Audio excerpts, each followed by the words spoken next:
16 months ago, Taelon Peter was playing D2 basketball at Arkansas Tech, and now he's a Pacers draft pick. How did this happen? How did the journey come from there to now? His head coach at Liberty is going to join today to talk about that. We're going to hear from Taelon himself, some comments from Kevin Pritchard, a lot coming on today's Locked On Pacers podcast.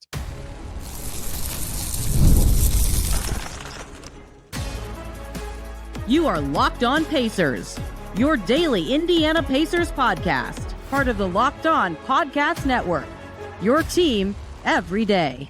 What's up, everybody? Happy Thursday, happy Summer League, and welcome into another edition of the Locked On Pacers podcast, where we, of course, talk about the Indiana Pacers. As always, my name's Tony East. I cover the team for Forbes, and today I'm in Vegas. The Pacers play a game today against the Cavs to kick off their summer league experience. Taelon Peter will play his first game in a Pacers uniform, and he is the sole focus of today's show. Really, really fun episode coming your way because I wanted to know more about him, right? It's such an interesting story of, somebody whose entire life really changed from being a high jump state champion to a basketball player and then becoming a great shooter at the Division II level, but still totally unheard of. And then transferring to Liberty under coach Ritchie McKay, and they then just takes off with this efficiency monster season for the Flames, and now he got drafted into the NBA, even though ESPN looked like on their draft show had to cut to commercial, get highlights of him, and Jonathan Givony didn't know about him. How did this happen? How did this story happen where 16 months ago, very few of you listening, if any, knew who this person was, and now he is a draft pick in contention for an NBA contract? We're going to learn that story today because Ritchie McKay is going to join the show for a 13-minute conversation where we talk about that whole process of the recruiting, the coaching of, the transforming of a player's game to a concept scheme of this kind of very unique player who is such an athlete, 20 dunks in a season. He's 6'3-ish, but also just a lights-out shooter. That combination is very rare. And now the Pacers have a chance to mold that kind of player. And that you get to hear all about it. And you get to hear from Taelon Peter himself. I'm going to use his media availability from Summer League practice last week as the third segment today. So you can hear from Peter himself on the whole lead up to the draft, getting picked, where was he, what he's focusing on in Summer League. Again, he'll play for the first time with the Pacers tonight. Really fun episode to learn more about a player that I knew nothing about going into this. We talked to Kevin Pritchard earlier this week, and he talked about Taelon Peter and that whole process, right, and how he got picked. And KP said, it's interesting because when we looked at him, we put him high on our rankings on the draft board. Then he said he's considered one of the best shooters in the league. I think he meant the draft. And the movement and shooting is what this league is all about right now. And that is what Taelon Peter is very good at, right? Synergy says on spot ups last year, he was a 99th percentile player. In college on transition plays, he was 96th percentile. Seems like a very good Pacers fit. Pace and space is what the NBA is becoming all about these days, and that's what he can do, right? That's what an athletic kind of shooter can do, and yet that still has to become an NBA level player. And I've gotten a lot of questions about, why did he come off the bench at Liberty? You'll hear about that today. Ritchie McKay's going to tell you, right? When did he realize that he needed to become a shooter despite athleticism getting him to D2 levels of basketball? Just a really, really interesting player with a really interesting skill set. And I'll conclude with my own thoughts before we get into these interviews. This is the kind of bet that has worked out the best for the Pacers at this part of the draft, I would say. We've kind of seen them go through some phases, I would say, with their late second round picks, right? Early on in the Pritchard era, they were kind of doing this thing where they would pick injured guys who at one point had a higher stock and kind of fell, like Edmund Sumner, like Ike Anigbogu.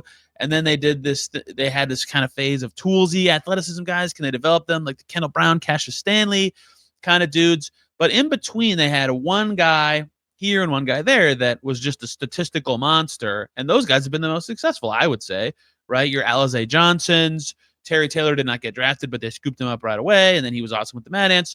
Taelon Peter certainly fits that group of player. I'm not saying that means he's going to succeed, but I certainly understand the precedence of the Pacers picking a guy because he's just a statistical monster and he has certain skills that fit what the NBA is and seeing what can go from there. You've heard enough from me. You've heard from Kevin Pritchard. You need to hear from Taelon Peter and his head coach, Ritchie McKay. Ritchie McKay is going to be up first. He was just awesome to talk to.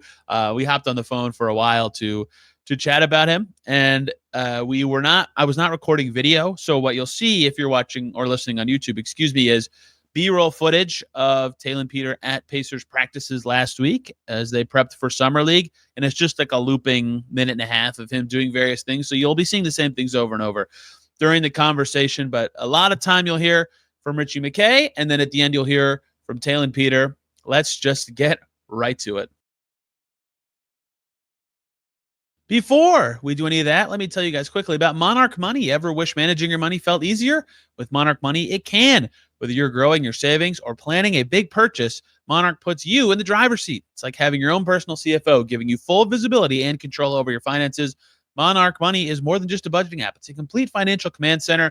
You can track all your accounts, investments, and spending in one place. So in addition to managing your money, you're also building wealth. You can see so many surprising insights right on the apps, like checking a specific category, takeout, subscriptions, whatever. Maybe it's adding up to more than you expect. Manage your money a little bit better there, right? All in one app to manage your day-to-day money. If you share finances with someone, great. Shared accounts right there on the same page. If you have a financial goal you want to get serious about, Monarch can help you with that, right? You can get surprised by your spending habits. Monarch makes it so that's not the case. Take control of your finances with Monarch Money. Use code LOCKEDONNBA at monarchmoney.com for 50% off your first year. That's monarchmoney.com. Code LOCKEDONNBA for half off of your first year. Back here on Locked On Pacers. Thanks for making us your first listen today and every single day. Now let's chat with Liberty Flames head coach Ritchie McKay, who's going to drop several former Pacers. You're going to hear about Justin Anderson and Danny Granger as we venture in talking about the journey of Taelon Peter. I have lots of questions about Taelon, obviously, but I've seen from his background that he actually thought his best sport coming out of high school was track. And he's this great shooter, but you obviously coaching him last year. What stood out to you about this combination this guy has of elite efficiency, but also ridiculous athleticism that's really, really rare for players? Yeah, I knew he had high jumped in high school, but and you could tell by some of his highlights when he played at Arkansas Tech that he had some bounce. But what I didn't know was his ability to put them together.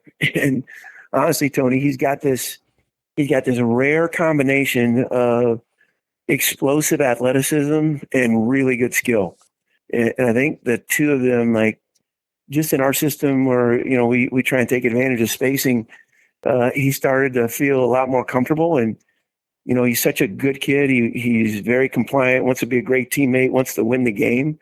He has a tendency to sacrifice, but when he figured out, oh man, like I can do this at a pretty high level, he was fabulous. To that end about him being a good teammate, I've gotten a lot of questions about and seen a lot about him coming off the bench for you guys. I was reading him talking about not wanting to disrupt what you guys already had after he transferred. How atypical in any way was that of him, and in what ways did that say a lot about his character to you? Yeah, well, in this day and age, incredibly atypical. Like, I went to him, I don't know what game it was in the season. We were in our non-conference season. I think we had only lost once. I want to say game 8 or 9. And I said, hey, man, like you're playing really well. You deserve to start, so I'm going to start you tonight. And he said, whoa, coach, wait a minute. Well, who are you going to start me for? I said, I got it, Tay. Don't worry about it. That's part of what I got to do. He said, no, don't. Like, coach, I'm fine coming off the bench. Don't take away somebody's confidence and mess up what we got going. I'm like, you got to be kidding me. So the fact that he would trade his for ours really speaks to his character. And what was neat about that, and this from covering the Pacers, like I think that endeared them to him a little bit more, because he was willing to trade the things that would give him shine, attention, credibility, whatever, for what was going to be something that the team could benefit from. And that, again, that's who Taelon Peter is. Yeah, Rick Carlisle was refers to the Pacers as an ecosystem, right? I think that is similar to what he's going for there. If I could insert my own opinion, just that's what he believes is important for you guys, and you guys have had a lot of success. When you were doing recruiting when he was portaling? I know from Darius McGee being here and watching you guys a fair amount from that, the volume of guys get up and how your offense sort of works in that way. Obviously, he shot it well, in Arkansas on the D2 level. But when did you realize that he had this level of shooting skill? Was it in the recruiting process? Was it when you got him into practice? When did you first see that, oh man, this guy can really, really shoot it? Yeah, great question. His numbers at Arkansas State were a little misleading because he had broken his wrist like right towards the end of the season, and I think he missed his last 11 threes, or maybe it was 12 out of 13. So it skewed his numbers a little bit. He had a little lower volume there, but he had the whole summer where he did not play 1 second for us. He was still recovering from the injury. So it probably was mid-September, mid to late September, we started to get a little bit of feel for, oh man, he's a pretty good shooter. But he had this game against a non-Division I team. I can't even remember who it was against. And Tony, he was like, I think he had 30 points in 16 minutes, something ridiculous. And he caught fire, and he didn't stop. Like, it was even in practice, how you're coaching or going against a great shooter when every time it goes up, they have an attempt, you think it's going in. And that's how I describe Taelon. Would that be the St. Andrews game, perhaps, looking through this game log? Yeah, he had I think lights out right. that night. Yeah, that stands out a lot. And, watching like that Oregon tournament game, I'm sure you would like to maybe forget parts of that game. But the way he was guarded showed me a lot of how other teams feel about him, too. Like, the second he came in, tracing him around the floor, I was like, oh, man, like that is certainly endearing to NBA teams. But then he gets picked, and like during the pick, ESPN's going to commercial, and Jonathan Givony says something about him not even being in his top 100 or something like that. And then I look at the stats and I wonder, where the disconnect kind of was. What did you feel like his NBA or pro outlook was coming out of your program, just given that, on paper, it's like, this is exactly what NBA teams look for, and yet you didn't really hear a lot of that about him going into the draft? Yeah, well, I've had the good fortune of hang on, Tony, I lost my train of thought because you mentioned the Oregon game. Sorry. I'm just kidding. Sorry. We've had a few pros. When I was at Virginia, we had a bunch of them. And, some of the guys that didn't have the same acclaim coming out of high school. Like, I think in my time with Coach Bennett, we only had one top 100 player. It was Justin Anderson. Everybody else kind of had to earn their way. They mired in obscurity. And then, I just like from Danny Granger, I coached in when I was at the University of New Mexico, and he was with the Pacers, and I was in the green room with him when his name was called. And I'm born and raised in Indianapolis, at least the first 13 years of my life. So I'm very familiar with that organization. When Ryan Carr was asking questions about him, because I think he really gets it. I said, yeah, I think he's got a chance. Well, he hired an agent who has one of our former players, Anthony Gill. His name is Sean Kennedy from XL, and Sean just started getting him a bunch of workouts, and he was taking him really word of mouth because Anthony's such a good client. He trusted me with it, and man, at all these workouts, he was getting the same feedback every time. Like, who is this kid? What's his story? Why did he come off the bench? Why did he only play 22 minutes a game? And I answered a bunch of questions from a bunch of different teams, but Ryan Carr said something to me that made me think, well, man, Indiana likes him. He said, like, his numbers are off the charts, and his efficiency numbers. And that's when I knew, like, somebody's doing their homework. Well, for you, when you have a player like that who has that unique bounce, I think he was the only player with 70% true shooting, his volume of threes, and 20 dunks. Did it like change the way you wanted to do anything offensively to get him certain kinds of shots? Did you want him to just be a flow player? How did you approach kind of getting him to be the best player he could be? Yeah, really good question. If you watch us play a little bit, Tony, like we're very conceptually based. We don't run a lot of plays, but we do have some things that we're trying to identify the way the defense is playing us, and we try and let guys play in freedom where they're not crippled by the the timing or the responsibility of a certain play or the ball being delivered in a certain area. And what I did think we did that Taelon really enjoyed was like we could play smaller with him, and it really opened up the floor. And he is so good with an open floor. Like I think I don't know when it'll click for him at that level, but the moment it does, all of a sudden you got a weapon because he's such a great teammate. He'll defer at the beginning because he'll want people to know he's a good teammate, know he wants to win the game, and he has the ability and the intent to sacrifice.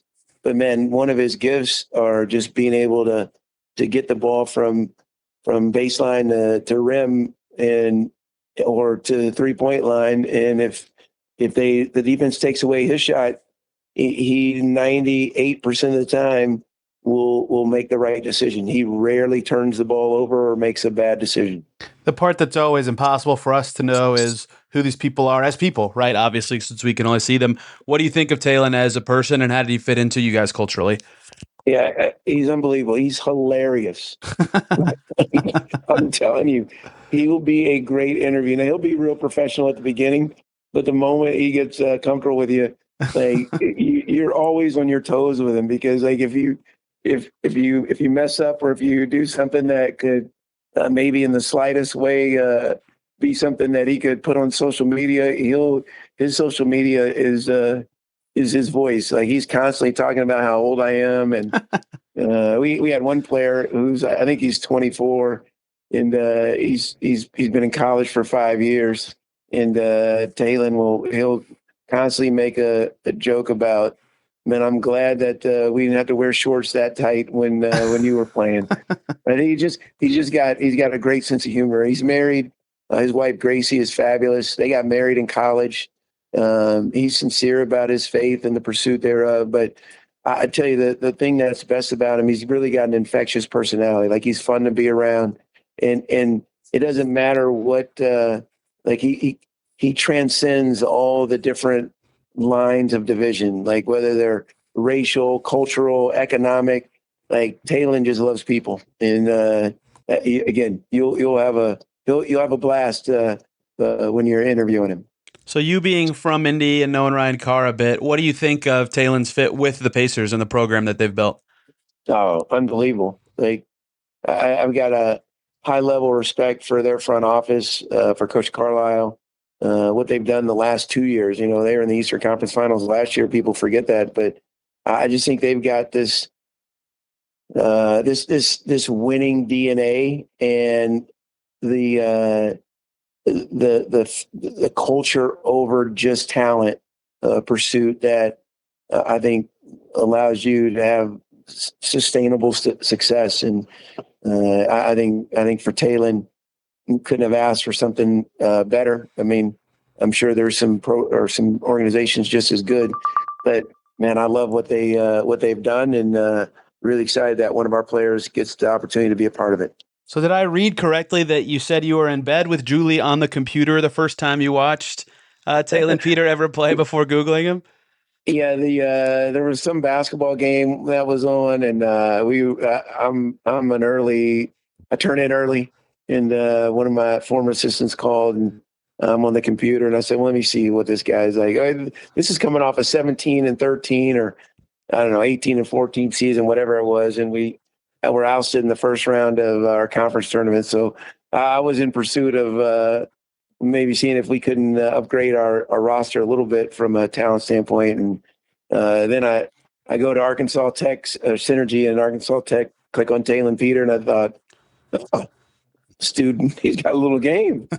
So yeah, it started there. We had a couple conversations on the phone, and before you know it, I was in Russellville, Arkansas. Ritchie, thank you very much. This was great. Yeah, Tony, thank you, man.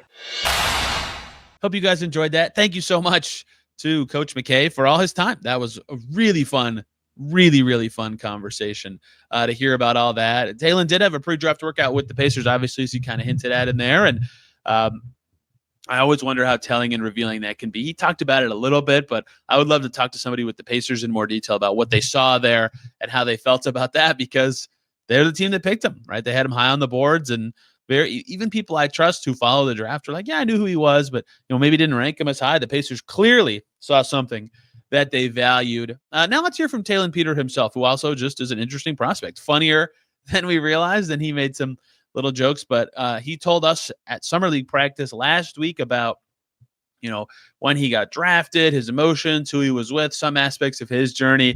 I kind of called him out for suggesting he was sneaky athletic, even though he won a high school state championship for high jump. Let's hear from Taelon Peter.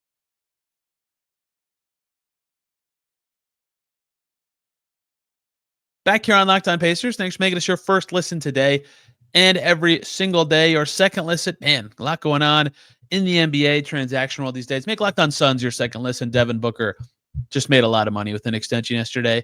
I've talked enough. Taelon Peter, here was him talking to us for the first time as a Pacer last week at Summer League practice. Why is it important to you to make a long-lasting impact on your teammates? Yeah, for me, I wouldn't be here without, Jesus Christ, and I think that there's a bigger purpose. If you play the game for wins and losses, you're gonna ride the ups and downs of life. But if you can come out of it with lifelong relationships and ultimately use your platform to affect other people, I think that's why we're called to play this game. That's why God gifted me these talents. So, with that being said, how are you hoping to just mature, not as a player, but as a young man in this league?